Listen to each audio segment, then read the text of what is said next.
I'm Charles Cooper, and on behalf of Signal Outdoors, we're really excited today to have a conversation with Clark Rachfal, who's the Director of Advocacy and Government Relations at the American Council of the Blind. Clark, good to be with you. Good to be with you as well, Charles. Thank you to you and Signal for having me for this conversation today. Absolutely. Well, I know before we talk about all the cool work that you and ACB are doing, you're a huge outdoorist and a former competitive cyclist and have had lots of very cool outdoor adventures. Can you talk a little bit about the role that outdoor recreation has played in your life? Absolutely. So for me personally, I grew up outdoors. I was born and raised in Annapolis, Maryland, and every day after school, I was basically sitting on a football or sitting there with my glove and bat and ball in the family room, waiting for my dad to come home from work so that we could go out into the backyard. He barely had time to take off his coat and tie before I was already in the backyard throwing the ball up in the air and catching it myself. As I got older, so I have a degenerative eye condition, so my vision slowly deteriorated over time. Baseball became softball. Team sports became more difficult. So I had to find different ways to be active in the outdoors. Riding my own bike became riding a tandem bike, bicycle built for two with my family.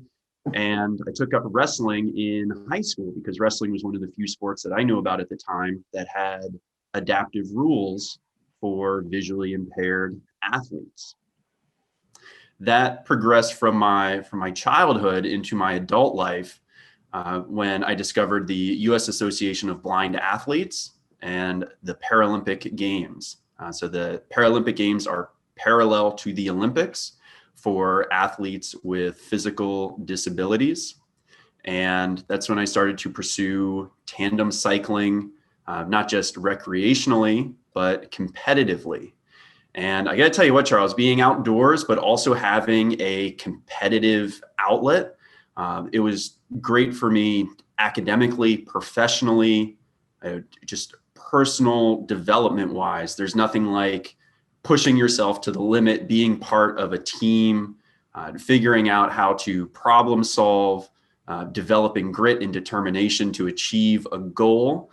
And being a cyclist, you get to do that outdoors in some pretty cool places. So I first got my National Park Access Pass when I was training down in Tucson, Arizona, and we would go to Saguaro National Monument east of Tucson. And we, of course, go there and ride under the 15-mile-an-hour speed limit, but just do some great training hot laps there through the park and in the outdoors. That's awesome.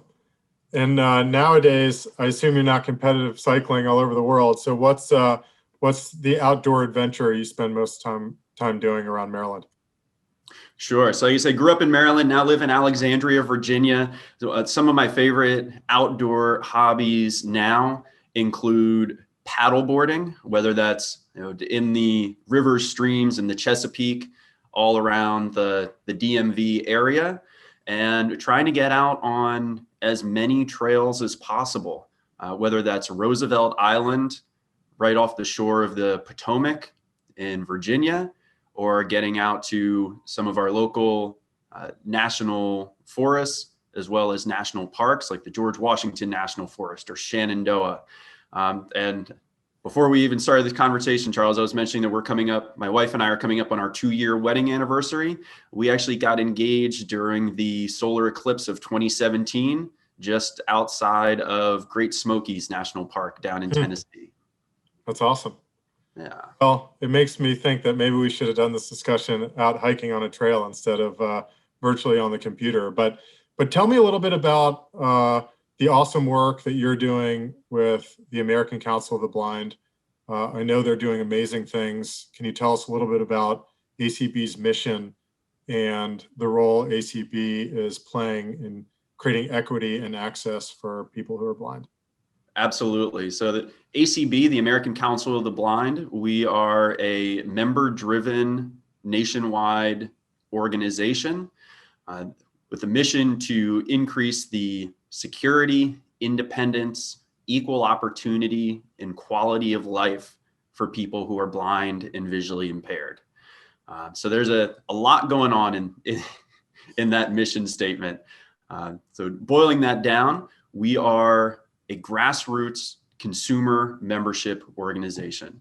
We have state and special interest affiliates all throughout the country, including local chapters, even within our state affiliates, and relevant to the outdoors and being active outside, going back to that mission of increasing the independence and equal opportunity for people who are blind and visually impaired.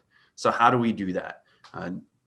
ACB, we are actively working with the National Park Service to not only make their indoor facilities and exhibits more accessible and more inviting to people who are blind and visually impaired, whether that's adding audio description to the videos on their websites, as well as in their visitor center and other information centers throughout the national park system.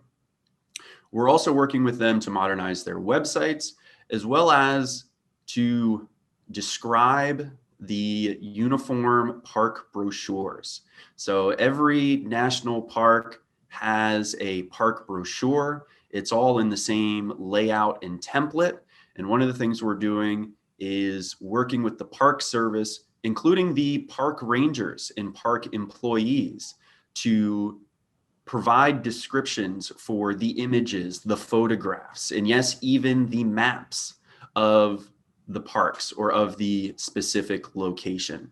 And by working directly with the park staff, it's a great way to educate them and have them be part of the process so they understand really what it takes to make a quality description, how we can best display and describe that information for visitors of all abilities, and make the parks a more inviting space for people who are blind and visually impaired.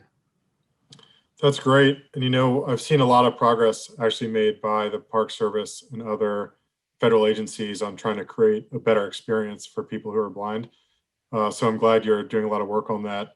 One question I had, Clark, is walk through some of the technologies that have become available that are now being utilized to create sort of a better experience for people when they're in the outdoors. The question about technology and how technology can be used by people who are blind and visually impaired, especially in outdoor environments, is a really interesting one, Charles. So working directly with the Park Service, accessibility can be everything from hands-on tactile displays and exhibits, accessing information electronically via the park website, audio description, whether it's provided embedded in a video or description that's provided via an app or an auxiliary aid as you navigate the grounds or the different sites within a park. But there's a lot of consumer technology that is proving just more and more useful to people with disabilities in the outdoor settings. Some that immediately come to mind are just the consumer mapping services, right?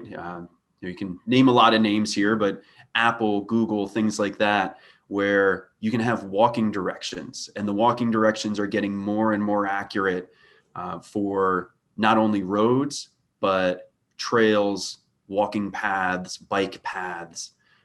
It's still incumbent on the user to have good O&M skills, orientation and mobility skills, to be if they use a mobility aid such as a cane or a service dog, to be proficient in those skills, but to have the enhancement of these mapping services and some other additional technologies such as Soundscape, which creates basically an audio map. So not just relying on visual data, but how we can use sound and stereo sound, 3D sound, as well as haptic and vibration feedbacks to give more nuance and more texture to the visual information that's displayed on a phone or a mapping system.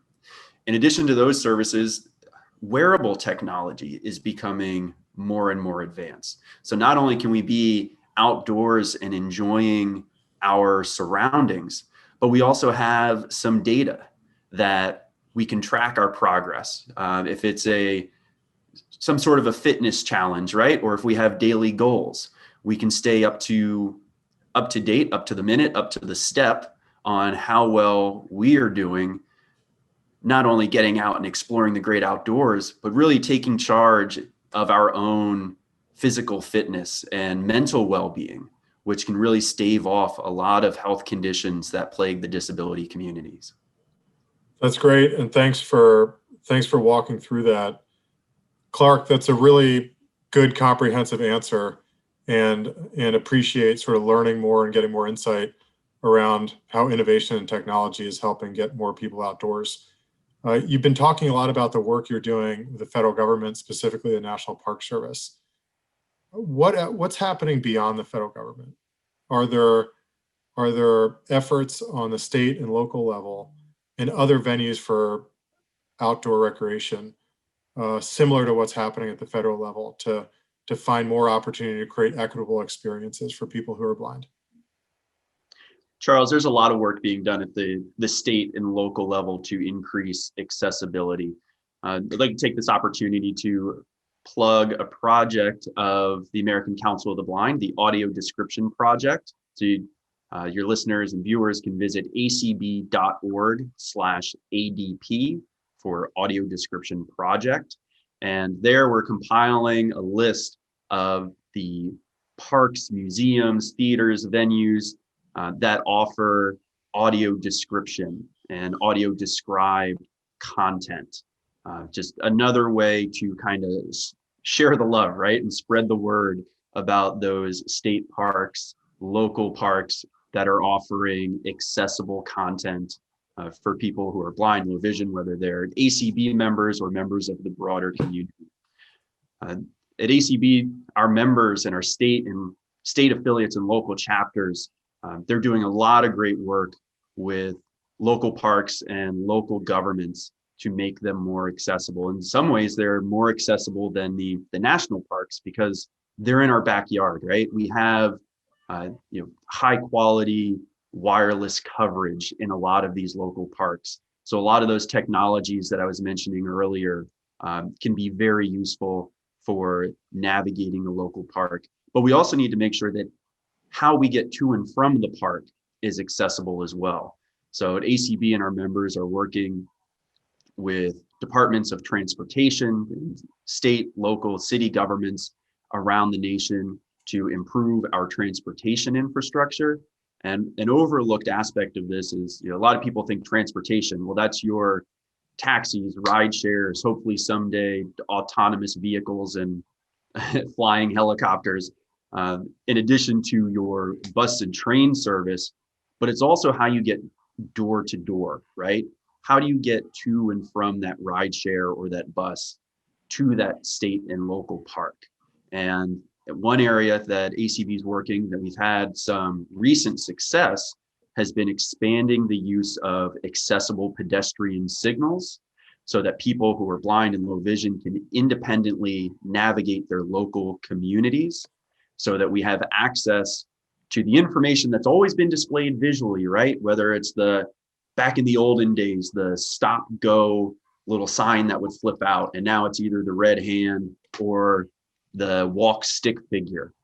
But in a busy city, say for example, like a New York City, where that information is very infrequently displayed other than visually, we've really been working hard, and the courts have now agreed with us that intersections need to be made accessible, not only for people who can visually see the signs, not only for those in wheelchairs or with mobility aids, or even parents with strollers, right? We need curb cuts everywhere, but we also need to display that information in other accessible means.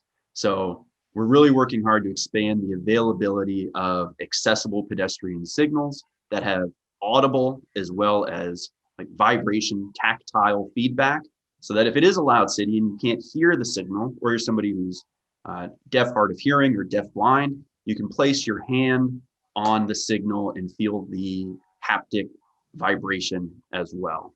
And I think that'll go a long way to getting more people with disabilities, more individuals who are blind and low vision out in our local communities and really experiencing and enjoying all that our state and local parks have to offer. And is that happening? Are local communities actually implementing and adopting those technologies, or is that what we're hoping for in the future? It's an ongoing process. So just in the month of October, the ACB of New York, along with Council Disability Rights Advocates, had a successful ruling against the city of New York, because less than 4% of intersections in New York City offered accessible pedestrian signals. And although New York City is a very egregious case, it is not the only city or locality that has available a very small number of accessible pedestrian signals. So it is work that's being done. We hope that that ruling will help spur the city into action, but also serve as, a marquee to other states and local governments that this is something that you need to do. You cannot ignore your citizens who are blind and low vision. You cannot ignore the disability community. And it goes right to the heart of our mission, increasing independence, increasing equal opportunity. And again, there are so many health conditions. Diabetes is the leading cause of blindness for working age adults in the United States. Obesity rates are through the roof. Heart conditions, people who are blind and low vision are significantly more likely to have chronic heart conditions than our able-bodied peers. So how can we get out? How can we get up and get moving if the infrastructure around us is inhibiting that behavior? And Clark, I wanted to ask you a little bit about that. We are in the middle of this COVID pandemic, or we wouldn't be doing this virtually. And one thing that has been recognized across the country is, because of the COVID pandemic, people have been relying on outdoor recreation really for health and wellness, and as an escape from some of the difficulties that the pandemic is bringing.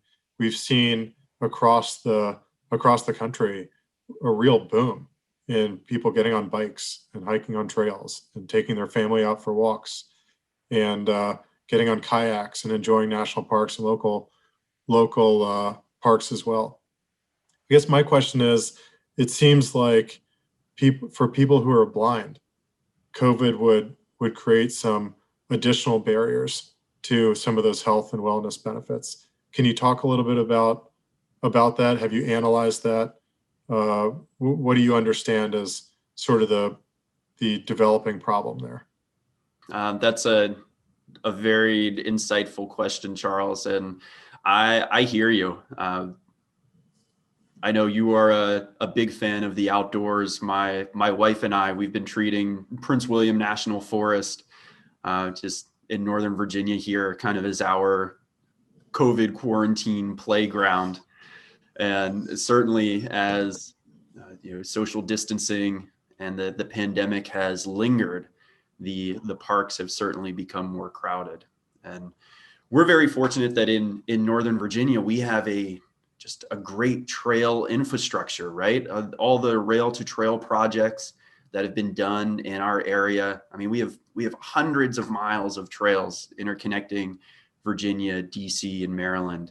And there's nothing I love more than morning walks with my wife, or taking not a service dog, but just our pet dogs out on trail, and letting them go to town, and treating especially our large American bulldog like she is a service dog, because she just flows like water and finds the path of least resistance. But you hit the nail right on the head.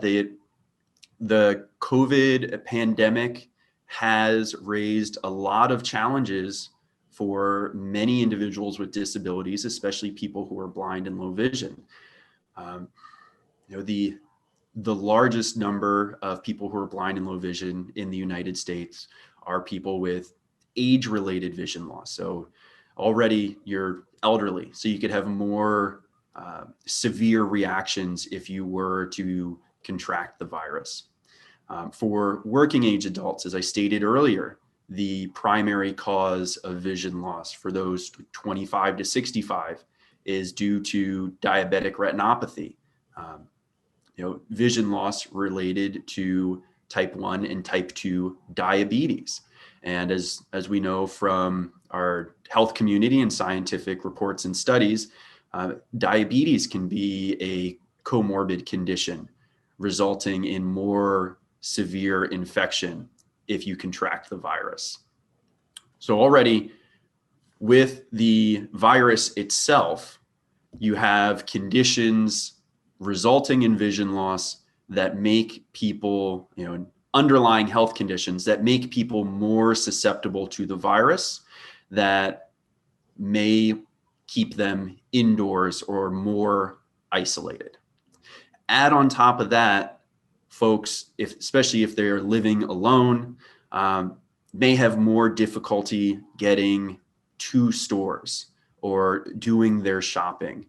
A lot of transportation systems and services were scaled back, especially in the early days of the pandemic. But in addition to not being able to get to a store in person, a lot of online shopping and delivery services were just slammed, right? Some grocery delivery services had 2-week delays. So if you're like me and you're not such a great planner, you could be really out of luck when ordering some groceries if you waited till the last minute. So what does this all mean? It means you have folks who are more likely to be staying indoors due to being more susceptible to more severe infections due to the virus. You have folks who are already predisposed to underlying health conditions that may have resulted in their vision loss or may have been exacerbated by their vision loss. So now we have people with underlying health conditions who have, blind or visually impaired, and who now may not feel safe either A, getting outdoors, or may not have the tools and resources, accessible tools and resources they need to stay physically and mentally fit while socially isolated and social distancing. So in addition to the work we're doing with the outdoors, the national parks, state and local governments to improve infrastructure, we're also working with our corporate partners to expand access to exercise and fitness equipment, as well as accessible media and information and communications. So Clark, the work you're doing is clearly really important at all levels. And we work obviously within the outdoor community. And given everything that you're doing, how can the outdoor community be helpful in advancing the important work that you and your colleagues at ACB are doing? Charles, in the disability community, there's a long-standing mantra of nothing about us without us. And if the outdoor community is truly interested to engage the disability community and make outdoor spaces more inviting for people with disabilities, include us in the conversations.